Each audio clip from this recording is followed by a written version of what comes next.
I'm making this video because I want to be your congressman for the 6th District of Georgia. I know it's crazy as hell, but I feel that some crazy things need to be done to save this country.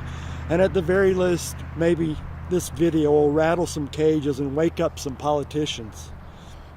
It's going to take almost $5,000 for me to get on the ballot in the 6th, and this video is my first effort in raising that money. I'm not going to do this on my own. I need your support. And if it takes being a Democrat, and that makes the difference, so maybe I'll be a Democrat. And maybe the North Fulton Democrats will see this and pitch in. Otherwise, I'm going to be an independent. You see, as well as being crazy as hell, I'm also mad as hell. And I'm sick and freaking tired of not having someone in Washington that represents me.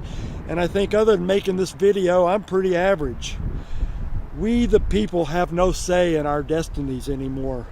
The person who currently represents the 6th mainly represents the status quo. He got swept in with all the other Republicans on the George Bush bandwagon. George Bush, W. Remember him? Remember what he represented? And our guy in Washington now was right there agreeing with him, rubber stamping everything W said.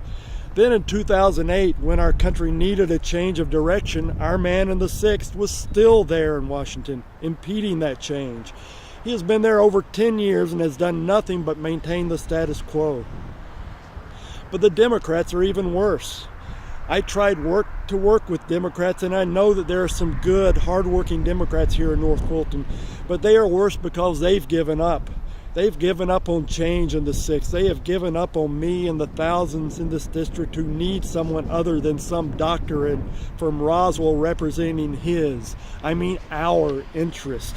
They feel that nothing can be done to unseat the doctor, so they concentrate their efforts on downtown Atlanta. I am sick of the status quo, and I want to do something to change it. So I ask, do kids today have a dream? Do they know what we used to call the American dream? I know what my parents thought it was in terms of a home, 2 cars, a color TV, and a 2-week vacation in Florida. But I think beyond those material things, what my parents wanted most was for me and my sister to have a good life, actually a better life than they had. And I think they were able to provide us that better life through their hard work. But sometime during my life, the ability to provide a better life for our children became harder to achieve. Having a better life in America became as much about who you knew and getting the breaks than about simply hard work. So what is the American dream? If it is the same as it ever was, keeping up with the Joneses and giving your children the opportunity to have an even better life than you have, then the American dream doesn't exist. It doesn't because Washington has forgotten about the family. I think that everything we must do for the citizens of this country revolves around the family and making it whole again. The family, parents and children must be able to spend quality time together. Each parent shouldn't have to spend 40 to 60 hours a week working simply to provide food and shelter for their children and their loved ones. Because I believe that many issues that face this country can be solved by simply having parents more involved with their families. If at least one parent can spend more time at home, that time could be used in preparing good meals for their families, which would not only help in maintaining the overall health of the family, but would also be more economical as well. Because healthier people spend less time at a doctor and spend less of their money on a doctor. If one parent can be home to help with the homework, then their children can achieve better educations and have better jobs and be better prepared for higher learning and jobs that help them have better lives and be better citizens.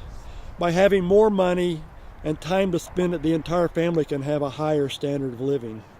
This isn't going to be my last video. I'm going to make some more. If I were elected, my first concern would be restructuring the tax system, because we need to have that so we can have better jobs, so that we can have better education in this country and we can have better health care in this country. Our foreign policy shouldn't be about protecting special interests.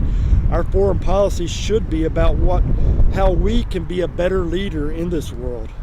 And if our rivers are polluted and the air is unbreathable, we are not leaving much for the generations that follow. I will end this video by quoting the motto of the Moravian Church, which is, in essentials unity, in non-essentials liberty, and in all things love. And I think that means that in those things we need to have a good life, things that we all need, that are guaranteed us by the Constitution, our basic liberties. In those things we need to be united, seeing that all Americans have those freedoms. Then in those things that one person has to have to make their life better, but another one does not, and it doesn't infringe on that other person's freedoms, in those things let us all allow each other the liberty to have to pursue those goals. Then finally, and actually most importantly, in all things love. Love your neighbor, or do unto others as you would have them do unto you. Thank you.